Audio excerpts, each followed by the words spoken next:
Thank you so much, David. All right, there's so many things from your talk that we're gonna unpack, as we say, in the next panel session.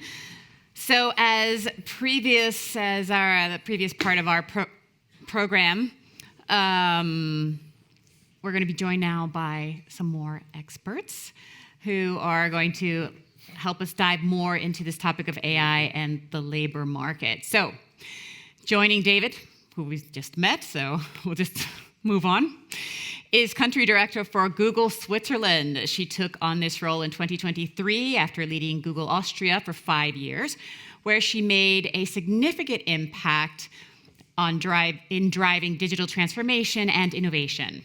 Before joining Google, she served as CEO of the media agency Mindshare, where she spearheaded their global digital strategies for nearly 2 decades. A graduate in media technology and design from Hagenberg University of Applied Sciences, she is also a recognized leader in the broader digital ecosystem. She has held key positions, including president of IAB Austria and secretary general of IAA Austria. Please join me in welcoming Christine Antlanger-Winter. Please. All right, David and Christine are joined by associate professor at the University of Milano Bicocca, who brings a unique blend of economics, psychology, and data-driven insights, who offers a fresh perspective on human decision-making. His research has been widely published in top-tier journals such as Nature, Nature Human Behavior, and the Journal of Economic Literature, and his forthcoming book, The Economics of Language, is set to be published by Cambridge University Press. Please help me give a warm welcome to Professor Valerio Capraro. Hello, Valerio. And our final guest is a professor of applied macroeconomics, director of the Koch Swiss Institute at ETH Zurich, editor of the European Journal of Political Economy, and a member of several advisory committees in Switzerland and abroad. His research relies heavily on empirical methods and statistics, focusing on monetary economics, macroeconomics, and political economy, with a particular interest in areas closely related to practical and topical issues. Please put your hands together for Jan-Egbert Sturm.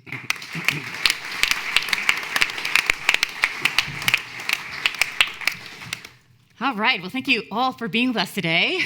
It's great to have you up here. So, as before, we're going to have some time for questions after the panel, so please go ahead and pop open that Mentimeter, send in your questions, or then just like the ones that are already there, et cetera, et cetera. Before your talk, David, we did ask the audience a poll question, which is what concerned them the most about AI. So we're going to start by just having a look at that and figuring out, okay, so of all of the things that were listed there, what is their most concern about? Okay, and job loss is not the biggest concern, all right? Privacy and bias is the biggest concern, 44%. Huh, am I the only one going, huh? No. What do you say? Well, Anybody? I already said that I agree that job loss shouldn't be our biggest concern, and so I'm clearly with the other two groups here. Yeah. I just wanted to say David did a really good job, but it was asked before you did your speech, so.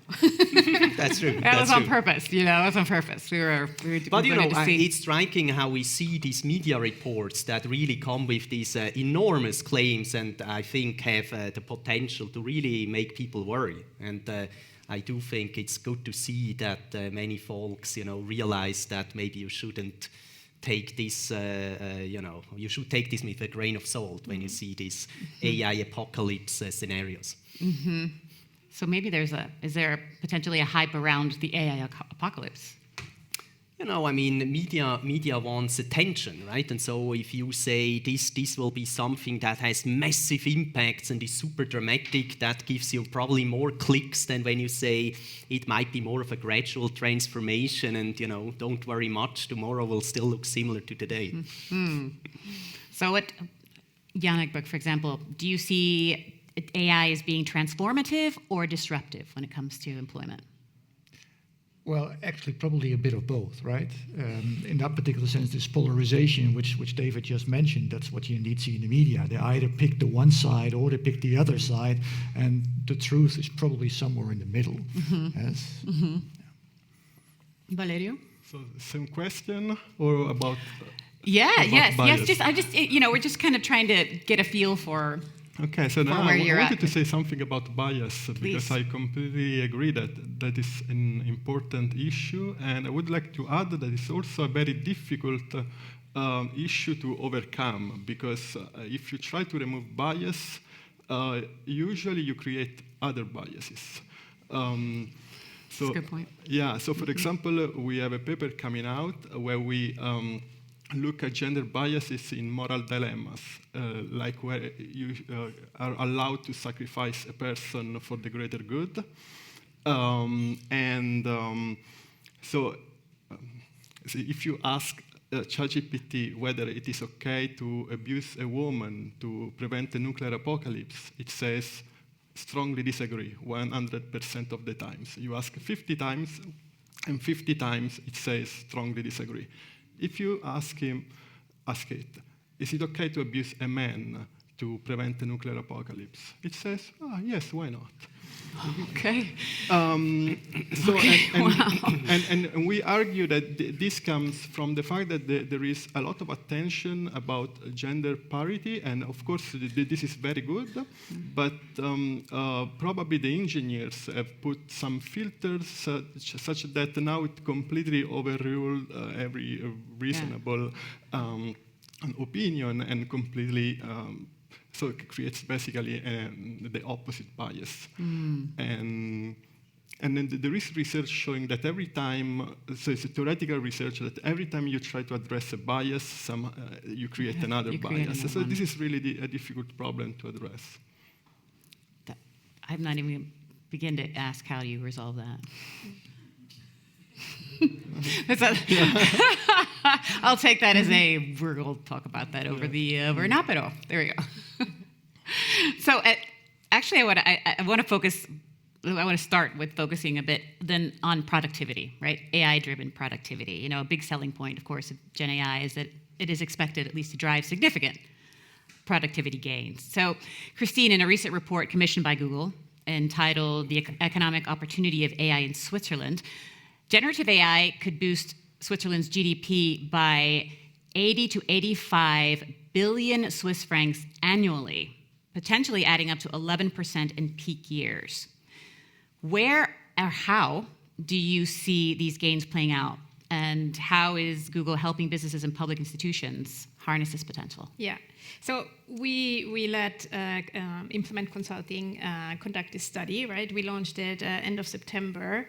And just the resonance that this results, and I think also the fact that there was data there that kind of put out an hypothesis on what this means for Switzerland and in which position Switzerland is, I think showed how important this is.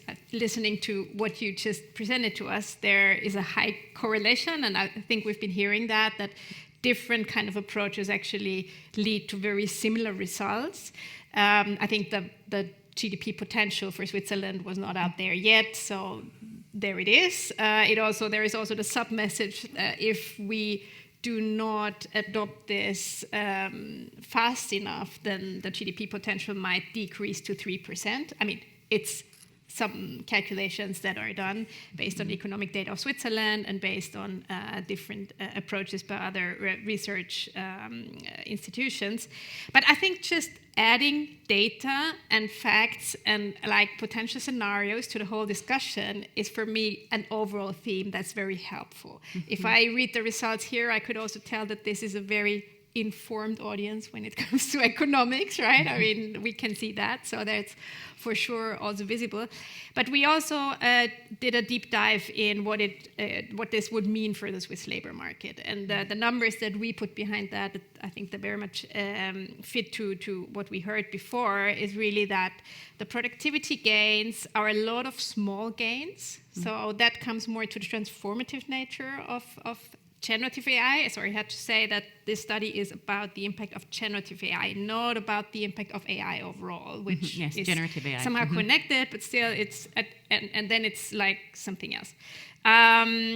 And so that it's a lot of small gains, right? So this study is really like going very deep, very granular in all the different job roles and profiles that you had in all the different industries of a country, and then takes into account what are these like incremental productivity gains. And if you do all of that, the results of this kind of approach was that in Switzerland, 66% of the jobs get augmented, back to your kind of hypothesis that if jobs are somehow impacted by Gen AI, what does this mean? Are they like augmented or are they going to change, right? So they might be augmented and just create more productivity, create more space for creativity, for focusing on the actual business goal. 26% might have a very low exposure to Gen AI because it's very manual work is involved, or like caretaking work. And 8% would be highly exposed. Think about call centers, think about a lot of administrative work. I'm not an economist. If I talk to economists, they're not so worried about the 8% because it seems that in Switzerland, I heard the number that 10% of the jobs are in constant transformation. So that's kind of what we also in this study have found out. Jan-Egbert, what do you think about that 8%? I mean, the Prof Institute, you do economic forecasting. Yes, we do economic forecasting, which actually implies we have a bias into the past, right? Because that's what forecasters do. We extrapolate what we know from the past into the future. That's our business. And if we look at the past and we realize what happened with computers and other kinds of software and all these kind of things, then it's, for me as a forecaster, difficult to imagine that it will really give a huge boost as compared to what we've seen the last 2-3 decades. Last 2-3 decades, if we take Swiss data, Switzerland has a potential growth rate, as we economists call it, of something like 1.8%, that order of magnitude. 0.7 percent points are growth of the number of people working. Another 0.7% is multi-factor productivity growth, and that's what we're talking about, essentially. And then we have 0.4%, which is roughly that the capital stock has simply more machines, so normal investment activities. So we're talking about whether this 0.7%, which has been in Switzerland relatively stable over 2 to 3 decades, whether that will now fundamentally change and suddenly be more than double of that. As a forecaster, I said, I find that a bit difficult. Mm-hmm. Yes, I think, yes, from the micro level, it will have all kinds of consequences. We will see sectoral change, sectoral shifts, and it will hopefully help at least to also deal with the demographics, which we are confronted with, because we can't expect that the population will continue to grow, at least the working age population will continue to grow the same way as it did the last couple of decades. So that is actually a challenge. Mm-hmm. So maybe this helps from a Swiss perspective, but I find it difficult to say, let's simply assume that we have a 1 percentage point additional growth per year, which is basically what the study is saying. Okay. So what you touched on the sectors, on some of the sectors that would be seeing AI growth. I know you also do in the study, because not all industries, of course, will be affected equally, right? We've seen this. It is how I know that the study refers to, I think you just mentioned 80% of potential economic impact from AI, manufacturing, other sectors, service, the service industry, et cetera. How do you plan to support the Swiss service industries like finance, healthcare? What strategies are out there to support these sectors that will benefit?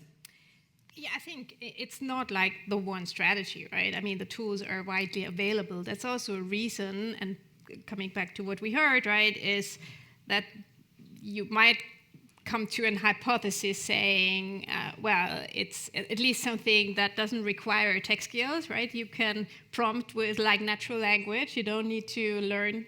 I think it was totally useless that I did like study software engineering. Don't need it anymore.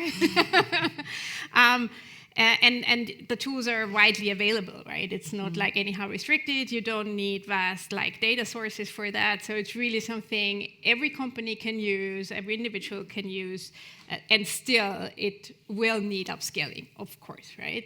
We all know that. And I think that is where it's not just the one strategy. It's really about the wide range of different offerings.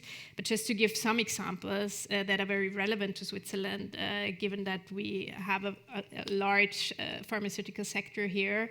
And for example, one thing that came out of Google DeepMind, and some of you might know, there was just a Nobel Prize appointed to the team of Google DeepMind for the AlphaFold technology or progress that they did, where they were able, with the use of AI,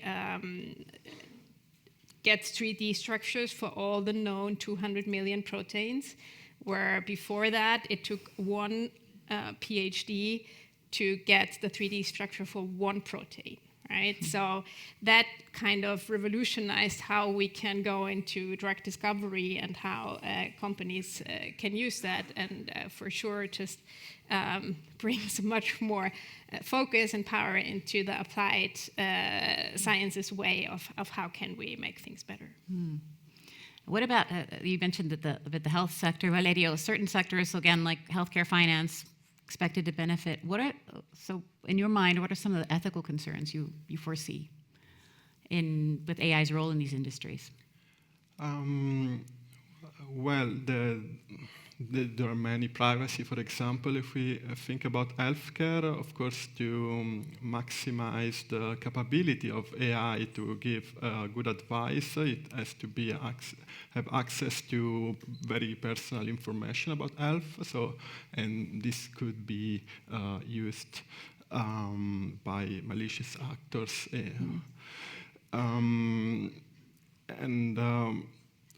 So privacy for sure, and what else? But also coming back to what I was saying before, moral dilemmas, because in healthcare there are a lot of situations in which one has to take a decision between two beds. So the literature about moral dilemmas is very well studied in healthcare for this reason, and to understand whether there are biases in artificial intelligence systems that could have an effect on the advices that it gives, but also, of course, biases in the training system. Although there is some literature showing that they might actually decrease.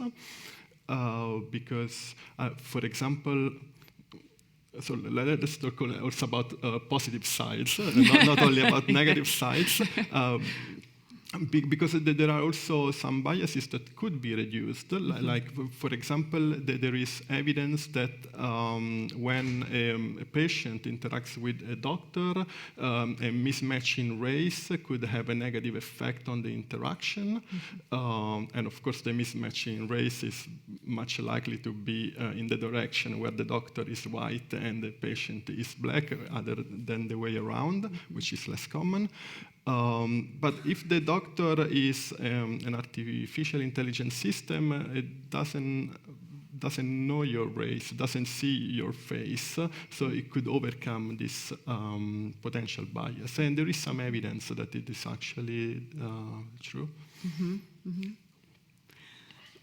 If we come back now to, you're positive about the fact that, we're not going to all lose our jobs to very, very positive, actually, to machines. I just wondered, is it that are we underestimating people's ability to find more work? Well, the problem is that it's very easy to know what kind of occupations we currently have. So then we can ask that next question that many people did, which is, which of these occupations could we possibly automate? But at the same time, it's a lot harder to think about occupations that don't exist yet, right? If you would go back, 50 years in time, and you would say, do you think there will be a cybersecurity analyst? Then people will say, what are you talking about, right? So there are just many of these things. Even when you sort of read like science fiction novels, it often feels to me like they take their current day technology and then sort of say, hey, instead of like the car drives on the street, well, now it can fly also, right? But it's sort of like maybe not that much out of the box thinking, right? It's just like a recombination of things we already know. But things like the internet, right? No science fiction writer probably in the 1950s said we have the internet at some point. And so that means it's just hard for us to think in advance of what these jobs could be. I also think, I'm not sure I think it was the last panel we touched on managers, people in management positions. Are those jobs going to be, I don't know. I mean, managers, you're the managers. I'm the non-expert here. But, it's about optimization, it's about productivity, and it's about if you have all of these things that can take over these jobs for you. But when you actually look at what managers do in day-to-day work, then you actually see they do many different tasks, right? It's not like they're sitting in a computer and click a button there all the time. They go to meetings, they talk to people, they hire people, they communicate to the outside. Many, many different things in the end. You see that actually in data where people where jobs are rated according to what do they do in many different domains. Managers just have the most, because they do so many different things, right? Managers often actually they do similar. I mean, let's give an example. If you compare a manager to a secretary, oftentimes it's the case the manager also does actually similar stuff than the secretary, but additional stuff on top of that. And so this means when now such a technology comes in, clearly it can much improve some of these tasks, maybe automate others. But it's very hard to imagine that you could just automate a very, very, very wide range of tasks. And that means it's much more the type of job that will be augmented by technology. By contrast, if you think of a conveyor belt worker in a factory that is just sorting goods, that's the kind of thing where you are very narrow in your task. You do just one thing, and maybe that one thing we can automate. So these jobs are more fragile. I can come in. So first, thank you. It feels very good to have recognition for that. But one thing, just to really bring it out there, I hope really very much, and I can feel some glimpses of it, where I can be more productive. Because those of you who might work in like global organizations, usually there is some sort of performance system where you do your what have you done the last quarter, or all of that. Doesn't feel very productive to me, because if I'm a good manager, I know what my team does well and does not. But in very complex organizations, you have to acknowledge that you somehow need this for more documentation kind of things. So just imagine, you take your weekly reports that you might do anyhow, you take your expectations, you take your 3 questions that you answer for performance review, you put it all into, in my case, Notebook LM. For those who haven't used it, use it, it's amazing. And then you say, answer these 3 questions based on my weekly reports and my expectations, and then you read through it, and 80% of that is absolutely correct, and 20% you just amend. And it takes you, I don't know, just a small fraction of the time that you usually sit there, and everyone's annoyed by it, I would say. Just one example, right? And this is just the extra thing that you need to do apart from everything. Yeah. So I think there's always a balance of the risks and the opportunities. But there is, I think, a lot of opportunities that if we start using this technology, it would probably also open our mind more of what this can mean for the future, because we have to acknowledge no one knows, right? We do predictions, we do extrapolations, but it's something that is very accessible actually to some extent, if we think about a business area. What's been your experience, Jan-Egbert? Yeah, well, I'm on this front totally with you because I'm using it in a very similar way. Notebook LM is really amazing. Yes, and all of these tools help our daily life quite a bit. So hence, I do feel more productive. But will we actually be able to measure this additional productivity? Hopefully, yes. But I'm not that convinced because at the same time, I also have the feeling that it creates additional administration because it's now easier to do some things. So there will be also a bit of a counter reaction, more regulation, more administration, partly what can be automated, and I fully agree, I'm using that as well, yes, but partly it is another job on top of the already existing jobs. To manage the... To manage, well, dealing with all of this. Mm-hmm. Mm-hmm. Yeah. Okay. So I'm really very much with David here, basically saying, well, don't overestimate the speed by which this is going, because there are also all kinds of obstacles along the way, additional elements which will be introduced, and regulation is one of them. Mm-hmm. We can get into that, into regulation, but I'm also interested because, of course, if we look back now at, back at the worker of the future. Okay, no. So, as we look at the people, the younger people that are coming up into the workforce, right? And how younger generations are being raised on having these fantastic tools, right? How is that going to affect their development? If we can extrapolate for a minute, how is that going to affect future generations of managers or employees? Are they going to be on the same level? Will it level the playing field? Will it be detrimental or not? Yep. Well, I actually, taking this up, I actually worry a little bit, but maybe others can help me solve this worry about the medium to longer run. Because how I currently see AI is that it's a very efficient RA, research assistant. Yeah, so it's doing jobs which no longer need to be done by someone like a research assistant. I can do them myself now because I have ChatGPT, I have NodeLM, I have Perplexity, I have all of these tools at my disposal. Yes, it goes much faster. But actually, I used to be an RA as well during my career. I needed that phase in which I learned about all of these things. Yes, we will, in the future, perhaps have fewer of these types of positions because, well, generative AI can do those. I'm now the one who is judging whether the output from the ChatGPT makes sense. I'm seeing, okay, the glue on my pizza is not something I really want. Yes, I understand that. But so to speak, will the next generation, which hasn't gone through this educational steps this is what I was trying to...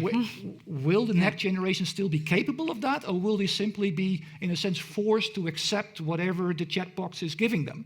And are they still able to really, make a good judgment whether that makes sense? I mean, the glue on the pizza, I think also the next generation will figure out. Yes. But there are other things where it's much more difficult, right? Mm-hmm. I guess some skills will become particularly valuable in the future. For example, critical skills. So the capacity to not take what ChatGPT gives you for granted, but double check and critically double check that. And starting from that, I think learning how to interact with these systems in a way that is enhance human AI collaboration. So that will be a skill that will be probably very important in the future, and so people that have these skills naturally will have an advantage probably, and for the others, I guess here we come to regulation because I guess here there should be a role for policymakers to try to help people that are at risk of lagging behind. Maybe with training programs, for example. I was going to say, how do you envision that? Training programs, I think, is the obvious answer. Speaking of which, I was just thinking of Google because I know you do quite a bit of training. I mean, generally, this discussion about education hasn't so much shifted since the broad kind of accessibility of Gen AI, because in my opinion, we discussed that critical thinking, collaboration, very human skills are something that we should try to create more space and room in our education systems, not only in Switzerland, by the way. I think it's a much larger kind of topic in at least the Western world. So that seems to be still the case. So focusing on that and just trying to introduce that, usually you have to do that on a country level because that's where education decisions are taken, seems to be still on top of the agenda, and it's not just handing tablets to children, right? That might not be the full solution. So I think that is very important. On the other thing, of course, it's a lot of upskilling, you can call it, right? So really providing of gaining these new skills, right? Even if we have actually we have good accessibility of these tools, but it might need some extra training. And we try to do our part, other companies try to do their part. And that's, I think, when it comes to exactly this collaboration, when we see such a significant progress in technology, it's usually the time when you come together and you try to find solutions together, like politics, companies, society, right? All the different stakeholders, academia, education. It's not the easiest thing to do, as we know, and that we learned from history, but just the fact that we do this attempt, and I feel Switzerland is in a good spot with that, right? Is for sure a very important part for setting the right kind of ways. So in your opinion, how could you differentiate yourself, David, in the labor market? Well, I would very much agree with what has just been said. I think it's still the case that humans have big strengths in human-to-human interaction, which machines have become a lot better, but I think there is still, a big gap in that respect. And then, of course, part of what's changing over time is we get new tools that we can use, and that again to some extent is not something entirely new, right? I mean, we had in the past like the pocket calculator, and sometimes like when I was in high school, right, at some point we could start using the pocket calculator because how often do you still need that skill where you write like two numbers with 7 digits on top of each other and then you add it up by hand, right?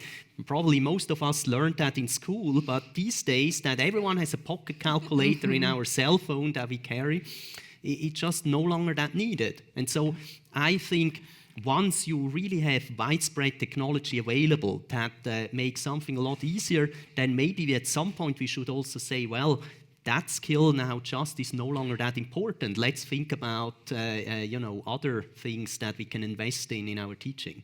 And so I feel at some point you also want to say, let's once we have very good technology available, let's also adjust our training to allow students to use the technology.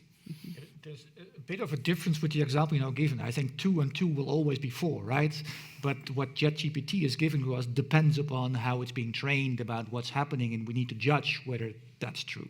So that I think is the change which we're now going through. Many of the previous technological developments, they were indeed easing many of our decisions, so to speak, and we don't have to question those. But here we actually talk about potential bias, these kind of things. Hence implying we should question those. We should not simply take whatever the machine is telling us for granted. And that's going to be the big challenge, I think. Mm-hmm. Well, that's absolutely true, but it also means it's just the work process becomes different, right? So instead of saying, here is this 100-page document and now you have to do the 2-page summary, you can say, well, let's start with a suggestion that comes out of a program and then read through it and evaluate. So I do think we do have changes where it will just become more widespread to integrate such tools into our process. And then, of course, that you're still always responsible for providing good result, right? When I typed the wrong numbers in my pocket calculator, I also didn't get the right result. Yes. Yeah, it will still be wrong. Yes, still be wrong then. Yes. So I can imagine, like, in terms of young, we probably have some young people here in the audience, students, University of Zurich is just here. I mean, what could they do to differentiate themselves relative to AI? I mean, I'm just throwing it out there, but is it going to be Gen AI? Is it going to be something that you can put on your CV? I'm a Gen AI expert. I'm not I'm being serious, like that really how to manage all of these different. Is this going to be that kind of skill? Sure, why not? I mean, I already see it with my research assistants, right? I mean, they are. You just look for somebody that can manage. No, I mean, just see. You don't even have to look for it all that hard. They're just like the younger generations. They're much better with these things on average, is my experience, right? And so, like, telling someone, here we could do actually a prediction model with machine learning to get that, to improve that data.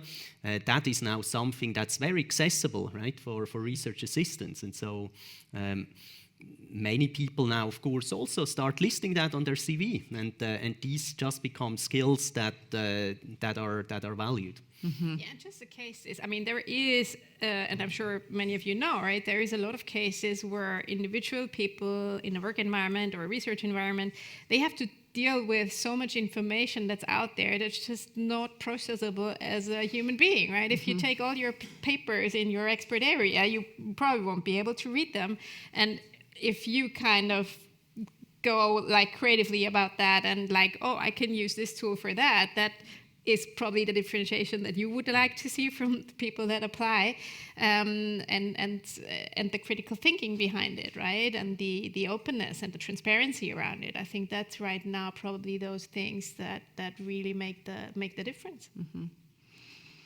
Mm-hmm. I keep coming back to something else you said in your presentation, David, about how, correct me if I'm wrong, a lot of information in the last couple of hours, but how lower skilled workers will have an opportunity to, let's say, bump up or be able to raise their perspectives. Could that have a detrimental effect, maybe the opposite, on people's thinking, well, why am I going to go to university for 4 years if it's going to be like this? Well, I mean, that's of course also up to the universities whether they are able to, keep up with the change in time and make sure that they still teach something which is relevant to people. So, even in the example that Jan-Egbert gave, right, of like these like entry-level academic jobs, which maybe you don't really need these people anymore, there is of course the possibility that just the entry-level job is now one level higher, right? And because the other thing is so easy, you no longer need to put actually very highly trained people into relatively unsophisticated tasks, but you can deploy them to something more challenging. And so that's precisely this kind of upskilling where there is some potential. I can buy that. Seriously. I want to wrap it up now with a quick look at Switzerland specifically. So, Jan-Egbert, from a long-term macro perspective, how do you see AI adoption influencing Switzerland's economic competitiveness on the global stage? I think we economists agree upon that. Switzerland is very well positioned, at least relative to all the other countries, because we already have a flexible economy. The labor market is flexible. The small, medium enterprises have shown over the last decades that they can easily adjust or relatively easily adjust to new situations. Yes, we have a high level of human capital, as we economists call it. So all of that are really helpful in adapting new technologies. So in that particular sense, I agree. I think we would all agree upon that if you would pick a country on the globe, then Switzerland belongs to one of those countries who really should be front leader here, or should be really taking benefit of that particular situation. Christine. Yeah, I think you said it, right? I mean, we see the numbers. I think we all agree, just the academic landscape, the research, that I feel is also very closely connected to how can we create good economic progress in the country, and beyond that, obviously, because Switzerland in the end is a small country, right? So Switzerland's economy is is very globally oriented and very successfully, gives like a really good basis, right? Also, I think generally, and we see ourselves part of that. We're now 20 years in Zurich, right? We have 5,000 people here in Zurich from Google. The tech ecosystem that kind of developed very, very vividly over the past years is something that you can really build upon. So I think it's a really good basis. I think what really is now important, like in other countries as well, but on this good basis, it's like collaboration, come together. How do we define the regulatory landscape, obviously, which is not the easiest task. We all agree, I think, that we need regulation. That's also what we say. It's like we need to be bold and responsible, right? So we need to create the space for innovation, which goes into the bold part. But a lot of responsibility has to be there. But we've heard that also before today. That's pretty obvious, right? But how is Switzerland going about that, right? We're operating in a global kind of environment. There is the European Union. They take a very specific stand. So I think the most important part is probably not to think that we can do it a little bit better and we add some little delta and like Swiss finish, as they call it. That might not be so helpful, but figuring that out will need collaboration, will need the experts coming together, and a good openness from politics as well, which I see there is a good basis for that. Okay, David. Well, I also think that Switzerland has a great potential, given that there is a lot of knowledge economy here that has a potential to gain from easier access to expertise, or also just like, of course, knowledge economy that already produced a lot of data that even opens up the potential to reanalyze data and get out new results. So, for instance, in pharmaceuticals, a big topic is whether you can go through old results of drug tests and reanalyze them and maybe find that some drugs, without even you noticing, had some positive side effects, right, and could be used for another use. Mm-hmm. That, of course, would be very attractive if one finds such things without actually having then to invest into developing an entire new type of medication. Mm-hmm. Now, Valerio, I'm going to ask you to represent the rest of the world. Outside of Switzerland, the whole rest of the world. No, so if you had to give one piece of advice to policymakers, businesses, educational institutions on preparing for the future of AI, the future of work in an AI-driven economy, what would that be? Okay, so in our paper on generative AI and its impact on society, we describe this impact as an earthquake, in the sense that it's very difficult to make exact predictions, but the socioeconomic landscape is going to change significantly. And it's the role of policy to try to avoid the harm as much as possible. And we analyzed the approach from the USA, the EU, and the UK, and we found that basically there is very little attention to this issue of socioeconomic inequalities. So my piece of advice is just to, first of all, to think about this and start trying to find some solutions that could be training programs, could be to try to shift the incentives towards human AI complementarity instead of automation. And so I think these are two starting points. Okay, it's interesting you say that because there's a lot of interest in the room about inequality, right? And there is, in fact, a lot of interest on bias.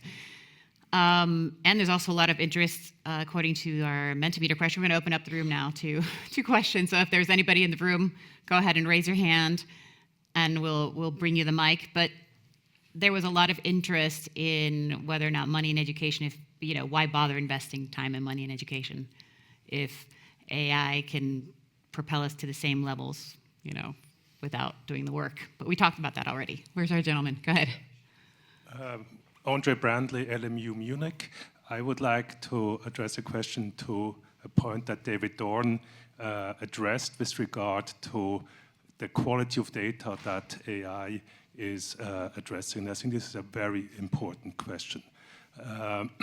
We also mentioned drug discovery several times now. I think the expectations are far too high, and I will illustrate this with an example. IBM had the Watson project almost 14 years ago, where the idea was to mine the scientific data to improve drug discovery. It was a lot of hype.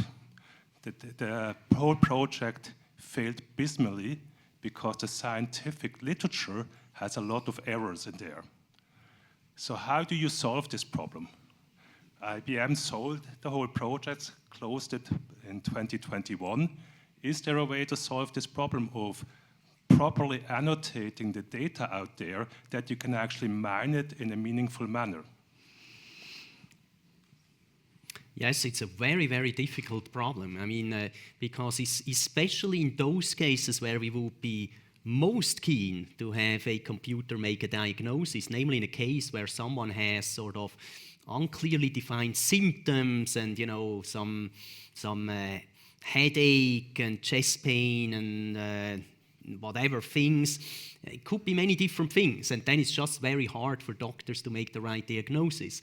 And oftentimes, if you take data from a hospital, well, a lot of the diagnosis that they actually did, well, might not have been true, but what's more is it was never actually proven or disproven that the diagnosis was right or wrong. And using then that type of data is very hard. There are other types of data, if you take like data from drug trials, there you have the advantage that you have two well-defined groups, if it's done well, where they differ mostly by one group got a drug, the other didn't. And the other thing is there, you have kind of, to get the drug even approved, you need to have very high quality measurements of specific outcomes. So that usually means you would hope that there is a more standardized way to really check whether certain health outcomes have changed for people. But overall, it remains a big problem, and it remains a big problem going back also to the labor market, right? In these questions of, for instance, whom should we recruit or so, it would be oftentimes very attractive, especially if you have the type of job ads where hundreds and hundreds of people apply. It would be attractive to take a lot of work off your shoulders by just having the machine sort out everything. But then again, you need to have ex ante a very trustworthy database that really says which people in the past have been good workers, and especially if that type of database has a lot of biases in it, because in the past you discriminated against certain groups, then you can, of course, just perpetuate problems. And one striking example I actually saw a little while ago at an event at MIT is researchers asked a generative AI engine what to do with a person who is very agitated and angry and shouts around.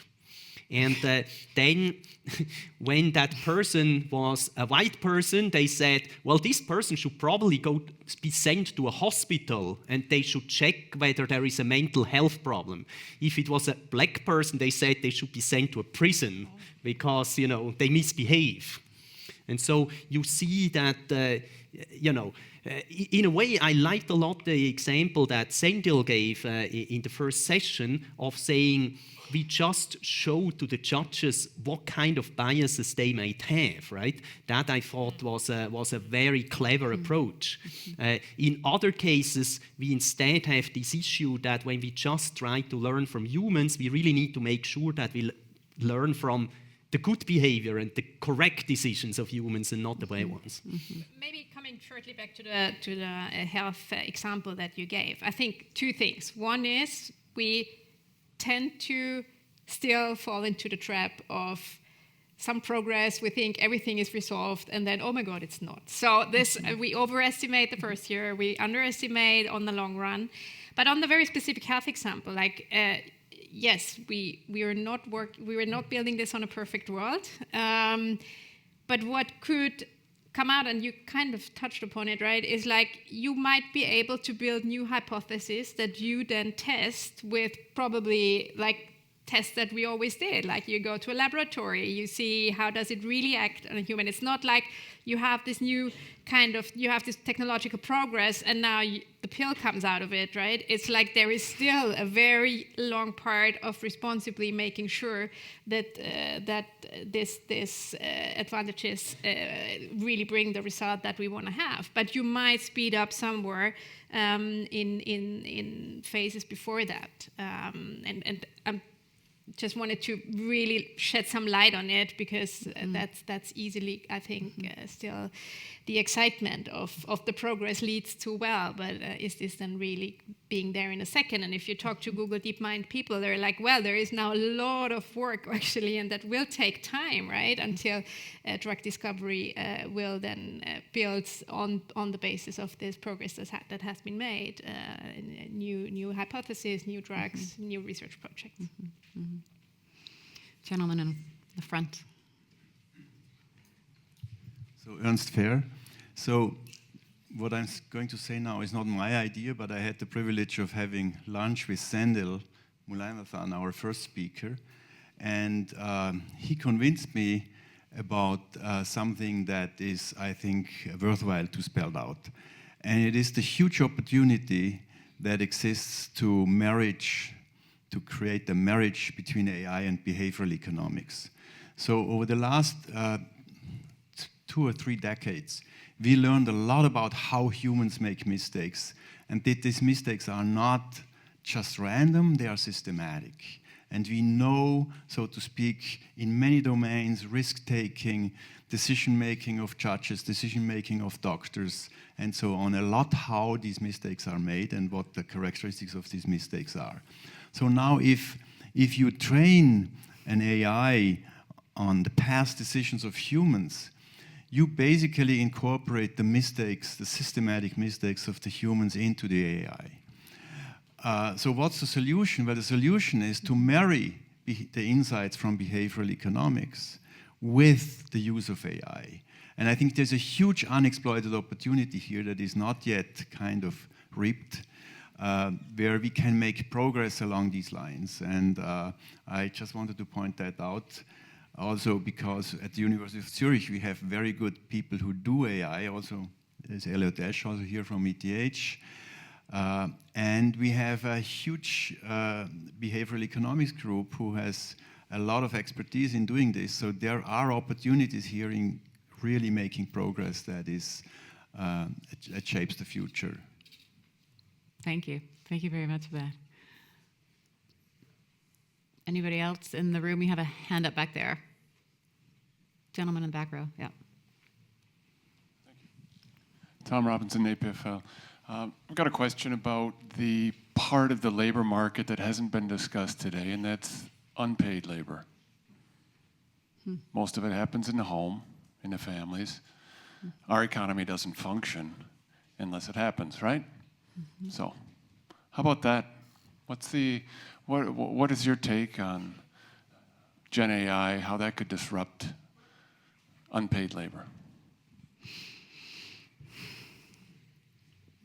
Well, I mean, you told me before that you use AI for cooking recipes, right? So that's yes. what comes spontaneously to my mind. But more generally, I mean, these are is a segment of work that oftentimes actually also has an equivalent in the paid labor market. We also have people getting paid for looking after kids, cooking, cleaning, many of the tasks that people do in the household. My sense is that so far this is an area of the labor market that is less talked about when we think about AI, and that of course also to some extent brings a certain risk of leaving these people behind. That being said, I agree very much with the speakers on the first panel. It's a matter also of what one invests in developing in technology development.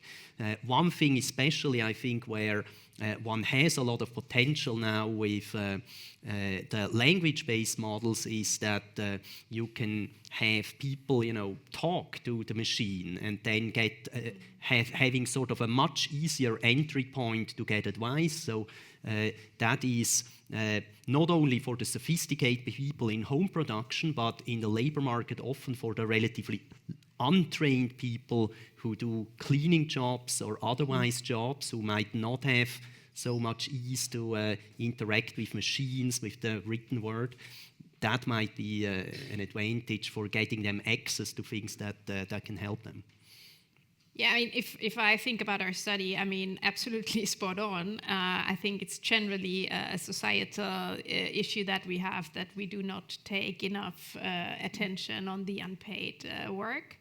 We also haven't found really the solution on the societal and therefore also economical change. You showed the numbers with women coming to the labor market and the same access level for education. And we still try to solve this for the women, which is, I think, ultimately the wrong way of doing it, because we have to solve it for the society, and children have, in most of the cases, not just the mother, but sometimes also a father or other kind of family constellations.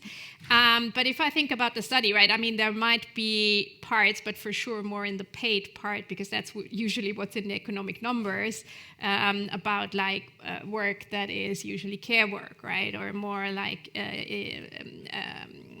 work that manual work, right? So you have parts of that in there. They might be in the bucket of being like less affected by Gen AI, but I could just say +1, as you say, right? I think we should have more attention on that because we heavily rely on this work. All right, so we are almost out of time tonight, but we have one other very popular question tonight, which we'll close with, which is, new AI applications often surprise us with cool, unexpected, emergent behaviors, encouraging us to drive its development further. Will the last surprise AI has for us be good or bad? Put on that forecasting hat. Easy answers are a difficult thing. That's the problem, right? I think I'm a notorious optimist, so I presume it will be good, but we never know. That's right. What do you say, Valerio? So I think something that we have not told in another session is that I think people have a natural and innate tendency to push limits. So I think they will use AI to just be more creative and create new stuff that will be liked by other people, and this could create a completely new markets that maybe we cannot imagine now, but it will come. So just to conclude with a note of optimism. Yeah, also an optimist. Okay, Christine? I think such a question is like, you should not answer it with yes or no or good or bad, because that is ultimately not how we should approach the whole topic. But I think the most important thing is, I think, that we have a balanced approach on opportunities and risks, right? We have to take both really serious. If we over-index on one of the things and then like don't work on the other, I think that's exactly what we should avoid doing. All right, David, last word. Well, if there really is a last step of development, I would tend to fear that it had to be a very bad step that then made things stop. So I would rather hope we actually don't have a last step and see a continuous development that will go on. All right. I'll take that optimism as well. Thank you very much, all of you, for your insights and your time. All right.